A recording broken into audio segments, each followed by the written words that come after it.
नमस्कार दोस्तों। आज तारीख है 15 अक्टूबर और आज का डेली इन्फॉर्मेटिव न्यूज़ शुरू करते हैं। तो इस वीक में मोस्टली सारे न्यूज़ इंडिया और पाकिस्तान से रिलेटेड है और कुछ इजराइल हमास से। तो हम लोग शुरू करते हैं कल 14 अक्टूबर वाले India Pakistan cricket world cup के मैच का।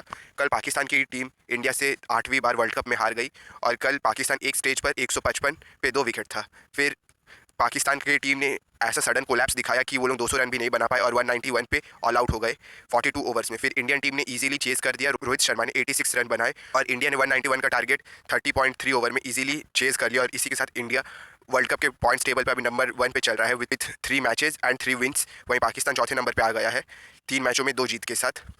और कल वाले मैच में पाकिस्तान ने अपना वर्ल्ड कप हिस्ट्री का इंडिया के सामने सबसे बड़ा कोलैप्स दिखाया, जहां पे उनके 36 रन के ऊपर 8 विकेट गिर गए और एक टाइम पे जहां पे लग रहा था पाकिस्तान 350 बनाएगा, वहां पे वो लोग 200 भी नहीं बना पाए। लेकिन वही इंडिया के लिए ये सब मैचेस इतने ज़्यादा मैटर नहीं करते। इंडिया के लिए केवल और केवल 2 ही मैच मैटर करेगा, वो होगा एक सेमीफाइनल और दूसरा होगा फाइनल। क्योंकि हम लोग हर बार देखें इंडिया सेमीफाइनल तक ईजिली क्वालिफाई कर जाता है। इक्का दुक्का बार इंडिया सेमीफाइनल में क्वालिफाई नहीं कर पाता, लेकिन हमेशा इंडिया सेमीफाइनल में ईजिली क्वालिफाई करता है, फिर सेमीफाइनल में या तो न्यूजीलैंड या फिर ऑस्ट्रेलिया से हार जाता है। तो इस बार होप करते हैं कि इंडिया ना सिर्फ सेमीफाइनल तक जाए बल्कि फाइनल जीतकर वर्ल्ड कप इंडिया में ही रखे। फिर इसके बाद हम लोग आगे बढ़ते हैं दूसरे न्यूज़ के ऊपर और दूसरा न्यूज़ भी पाकिस्तान से रिलेटेड है। पाकिस्तान में भी कोई विजिलेंट है जो सारे टेररिस्ट लोगों का सफाया करने पे तुला हुआ है। जैसे कि अभी हम लोग ने कुछ दिनों पहले कनाडा में देखा था कि निज्जर को किसी ने मार दिया था और ट्रूडो ने उसका इल्ज़ाम इंडिया के ऊपर डाला था। सिमिलरली पाकिस्तान में भी एक टेररिस्ट था जिसका नाम था साइद लतीफ़। साइद लतीफ़ बेसिकली वो टेररिस्ट था जो 2016 में पठानकोट के एयरबेस के ऊपर 4 आतंकवादी द्वारा अटैक मास्टरमाइंड करवाया था। 4 आतंकवादियों द्वारा पठानकोट पर अटैक करवाया था और जिसमें हम लोग के देश के 7 जवान और 1 सिविलियन मारे गए थे।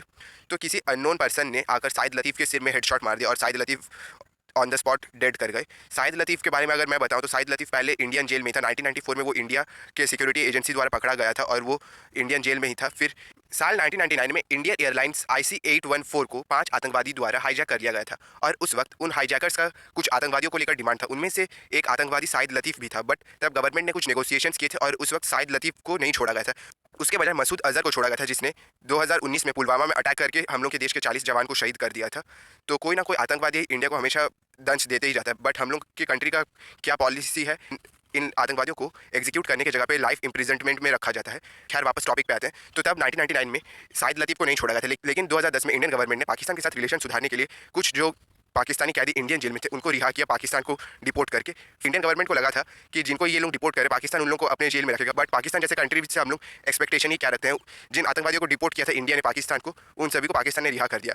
हालांकि इसका एक और वर्जन ये भी है कि साइद लतीफ़ का जो जेल में टर्म था वो कंप्लीट हो गया था और इंडियन गवर्नमेंट को उसको छोड़ना ही था, तो इसलिए इंडियन गवर्नमेंट ने छोड़ दिया। खैर जो भी इंसिडेंट रहा हो, इंडियन गवर्नमेंट का ये भूल था कि उसने साइद लतीफ़ को 16 साल तक जेल में रखा। साइद लतीफ़ जैसे लोगों को पहले ही एग्जीक्यूट कर देना चाहिए था।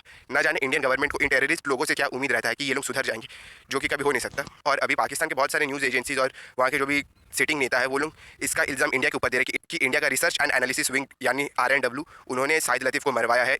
हालांकि ये पाकिस्तान का क्लेम है, लेकिन पाकिस्तान के पास कुछ एविडेंस नहीं है कि जो ये प्रूव कर दे कि साइद लतीफ़ को किसी इंडियन ने ही मारा है। तो अभी पाकिस्तान में भी वैसा ही माहौल है जैसे कनाडा में था कि उनके देश में पल रहे किसी आतंकवादी को किसी बाहरी एजेंसी ने आके कैसे मार दिया। उनका जो सिक्योरिटी है वो इतना लैप्स कैसे कर सकता है कि कोई बाहर का पर्सन आके उनके आतंकवादियों को मार के चल जाए। और कनाडा से रिलेटेड एक और न्यूज़ ये है कि जैसे G20 होता है वैसे P20 भी होता है। मतलब G20 के अंडर में ही जो G20 कंट्रीज है उनके जो पार्लियामेंट के स्पीकर है उनका एक मीटिंग होता है। तो पहले कनाडा के जो पार्लियामेंट के स्पीकर थे उन्होंने ये कहा था कि वो इंडिया में आएंगे पार्लियामेंट 20 यानी P20 को अटेंड करने के लिए। बट इंडियन गवर्नमेंट का जो कड़ा स्टैंड था कि जो भी कैनेडियन गवर्नमेंट का कोई पर्सनल इंडिया में आएगा उसको इंडिया के सवालों का जवाब देना पड़ेगा कि उनके कंट्री के प्रेसिडेंट जस्टिन ट्रूडो ने कैसे इंडिया के ऊपर ये सब एलिगेशंस लगा दी और उनके पास क्या सबूत है। तो इंडिया की तरफ से दिए गए प्रेशर को देखते हुए जो कनाडा के पार्लियामेंट के स्पीकर है उन्होंने अपना इंडिया आने का जो दौरा था उसको रद्द कर दिया। वो अब इंडिया में P20 को अटेंड करने के लिए नहीं आएंगे और इससे इंडिया का वर्ल्ड स्टेज में अपना एक ग्लोबल वॉइस बन रहा है, जो ये है कि इंडिया उन सभी कंट्रीज़ को एंटरटेन नहीं करेंगे जो इंडिया के ऊपर फेक एलिगेशंस या फिर इंडिया के खिलाफ जो भी लोग नफरत रखते हैं उनको अपने कंट्री में प्रमोट करते हो। जैसे कि निज्जर और पन्नू जो कि इंडिया के खिलाफ जहर उगलते हैं, इंडिया के खिलाफ ओपन रैलीज करते हैं। हम लोग की कंट्री के ex prime minister Indira Gandhi के असैसिनेशन का टैब्लू रोड में डिस्प्ले करके जाते हैं, रैलीज करते हैं। तो इंडिया अब इन सब चीज़ों को बर्दाश्त नहीं करेगा और जो भी कंट्री इंडिया के साथ ट्रेड या फिर इंडिया के साथ रिलेशन रखना चाहता है,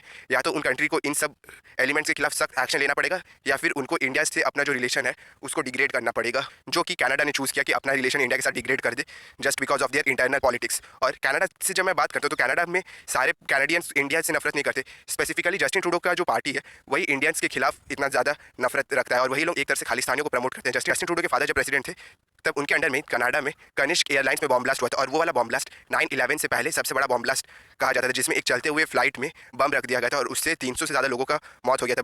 बट कैनेडियन गवर्नमेंट ने उसके खिलाफ कोई जांच पड़ताल नहीं बैठाया और एक जन जिसके ऊपर शक था उसको कुछ सालों के लिए जेल में रखा।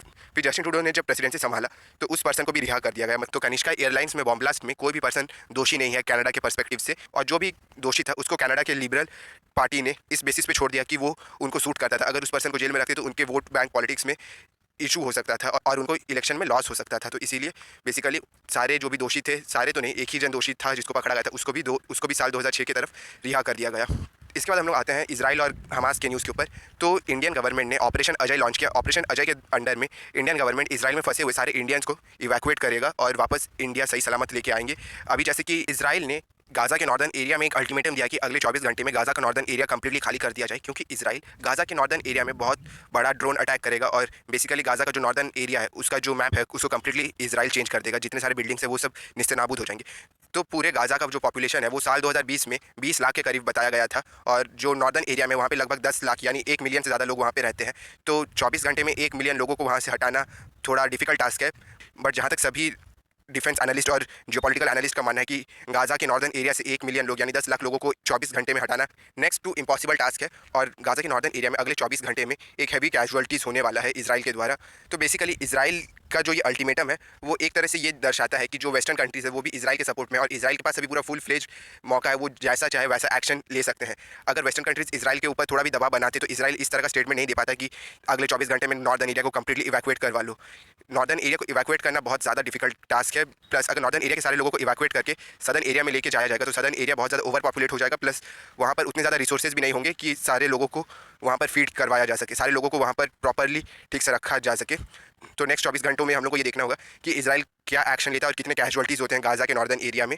और इजराइल और हमास के इस कॉन्फ्लिक्ट में सबसे ज़्यादा खुश रशिया, चाइना और ईरान होगा, क्योंकि जैसे कि G20 में बात किया गया था कि सऊदी अरेबिया से होते हुए इजराइल में इंडिया मिडिल ईस्ट कॉरिडोर का निर्माण किया जाएगा और इससे जो भी इंडिया और वेस्टर्न कंट्रीज़ के बीच में ट्रेड है वो कंप्लीटली ट्रांसफॉर्म हो जाएगा। तो ये एक तरह से रशिया और ईरान के लिए लॉस था, क्योंकि तब इंडिया के द्वारा बनाया गया चाबहार पोर्ट का उतना यूज़ नहीं होगा।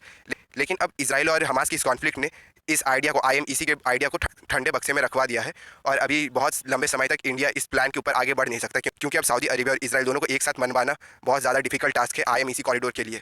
तो इसी के साथ ये वाला वीडियो का एंड करता हूँ और होप करता हूँ कि आज के इस वीडियो से आपका कुछ ज्ञानवर्धक हुआ होगा, और फ्यूचर में भी ऐसे इंटरेस्टिंग न्यूज़ को कम से कम समय में जानने के लिए इस चैनल को सब्सक्राइब करें, और आप इस चैनल में मेरे बाकी सारे वीडियोज़ को भी चेकआउट कर सकते हैं। धन्यवाद।